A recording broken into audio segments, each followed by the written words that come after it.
Plus అంటే English వాళ్ళకి గానీ, ఎడ్జిటి వాళ్ళకి గానీ చాలా ఇంపార్టెంట్ అయిన మెథడాలజీ అనేది మనం స్టార్ట్ చేసాం. ఫస్ట్ చాప్టర్‌లోని లాస్ట్ టాపిక్ అనేది principle of English as second language అనేది చూద్దాం.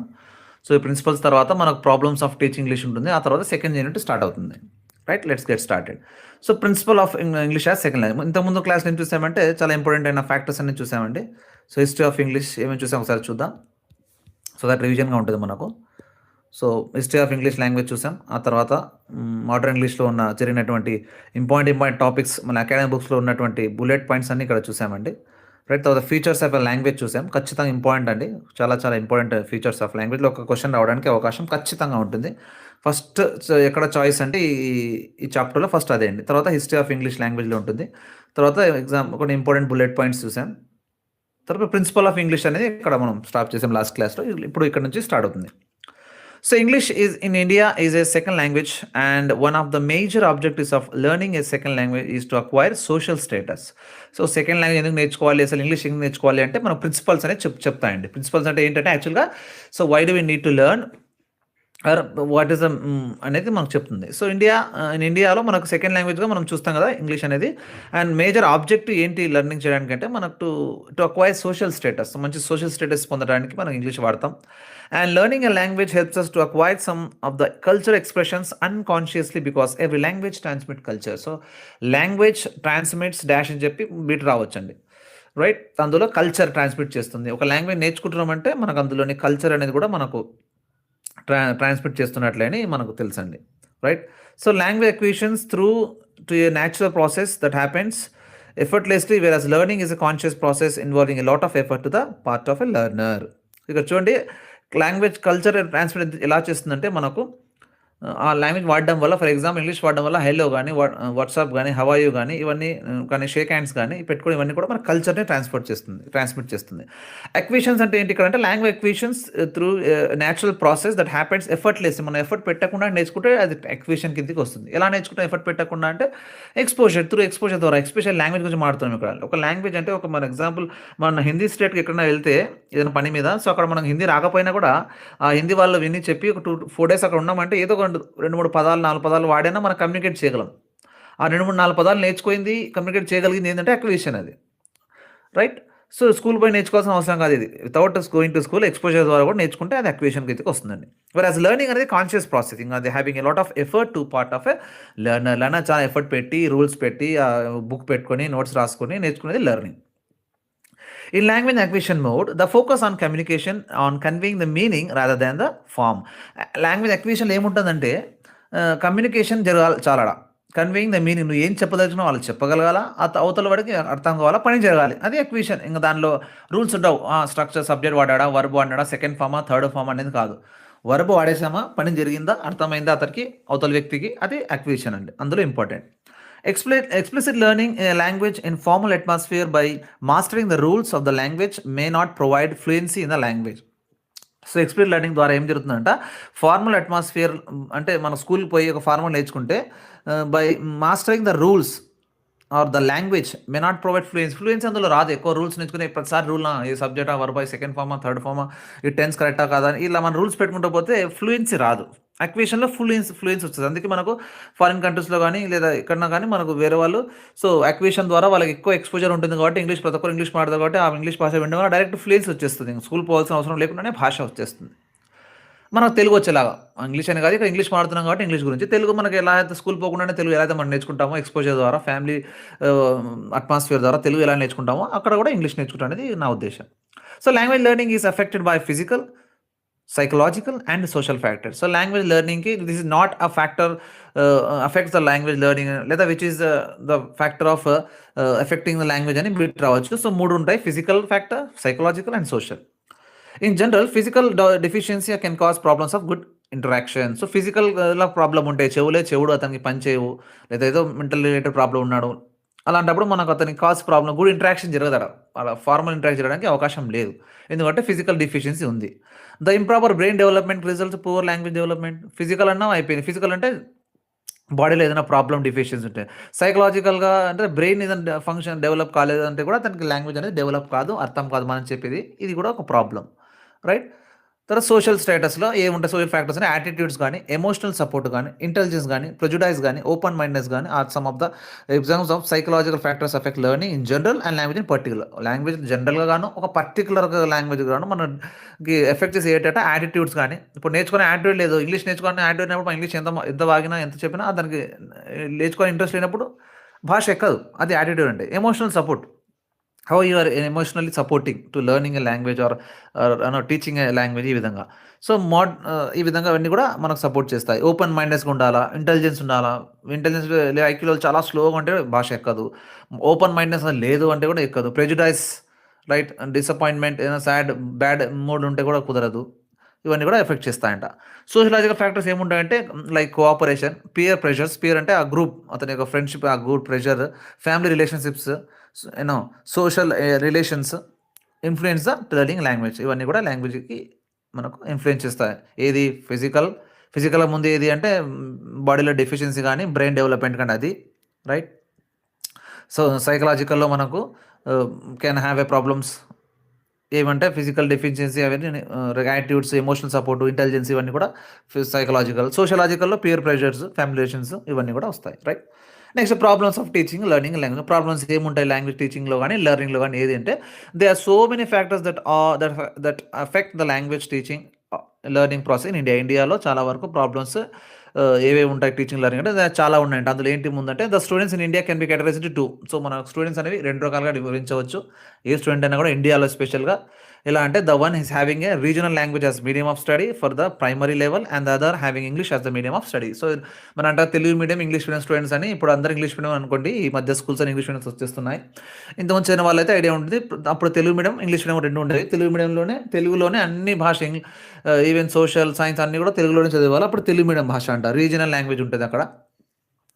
ఇప్పుడు హిందీలో కూడా హిందీ మీడియంలో చదివేవాళ్ళు హిందీ రీజనల్ లాంగ్వేజ్ వాళ్ళు హిందీ మీడియం చదువుతారు ఒకటి. కొంతమంది ఇంగ్లీష్ మీడియం ఫస్ట్ నుంచి ఇంగ్లీష్ మీడియం చదువుతారు. వాళ్ళు మొత్తం ఇంగ్లీష్‌లోనే స్టార్టింగ్ ఫస్ట్ క్లాస్ నుంచి అన్ని సబ్జెక్ట్ కూడా ఇంగ్లీష్ చదువుతారు.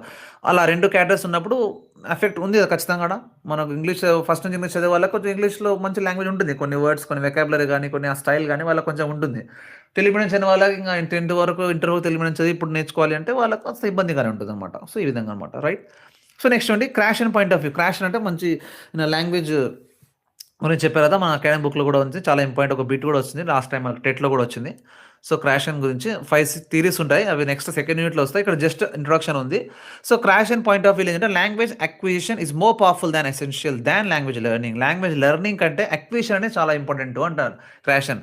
సో, అక్విజిషన్ అంటే మనం డిస్కస్ చేసిన ఇందాక స్కూల్‌కి వెళ్ళకుండా, రూల్స్ ఏం నేర్చుకోకుండా, బుక్‌లో ఏం రాయకుండా డైరెక్ట్‌గా ఎక్స్‌పోజర్ ద్వారా, అట్మాస్ఫియర్ ద్వారా నేర్చుకుంటే అది అక్విజిషన్ అయితది. స్కూల్‌కి వెళ్లి రూల్స్ బై హార్ట్ చేసి, బుక్‌లో రాసుకొని, ఎగ్జామ్ రాసి నేర్చుకుంటే లెర్నింగ్ అవుతుంది. And terms are able to acquire language only by understanding language containing linguistic features one step beyond the present level of knowledge or comprehensive input. So, comprehensible input అంటే ఏంటి అంటే ఈయన ద్వారా మన క్రాషన్ ద్వారా ఏమంటాం అంటే లాంగ్వేజ్ అక్విజిషన్ అనేది పవర్‌ఫుల్. లాంగ్వేజ్ లెర్నింగ్ కంటే కూడా పవర్‌ఫుల్ అది. అండ్ అండ్ ఇంకోటి ఏమంటాం అంటే and able to acquire our learners are able to acquire language only by understanding language containing linguistic features one step beyond their present level లో ఉన్న language నుంచి BR one step exposure ఎక్కువ అంటే చాలా అది కాంప్రహెన్షన్ ఇన్పుట్ అంటారు. Exposure అంటే atmosphere. అక్కడ అందరూ కూడా ఇంగ్లీష్ మాట్లాడాలంటే ఆటోమేటిక్గా నువ్వు కూడా ఇంగ్లీష్ మాట్లాడతావు. ఆడ అందరు తమిళ్ మాట్లాడాలంటే 10 మందిలో నీకు ఎక్స్పోజర్ వేరే ఛాన్స్ లేదంటే నీకున్న లాంగ్వేజ్ తెలుగు అయినప్పటికీ ఎక్స్పోజర్ వల్ల నువ్వు తమిళ్ కూడా నేర్చుకుంటావు. అది కాంప్రహెన్షన్ ఇన్పుట్ యాజ్ పర్ క్రాషన్. ఇంకా దాని థియరీస్ డీప్‌గా ఉన్నాయి. నెక్స్ట్ సెకండ్ యూనిట్‌లో వస్తే అవి చూద్దాం. సారీ. సో, నెక్స్ట్ అనేది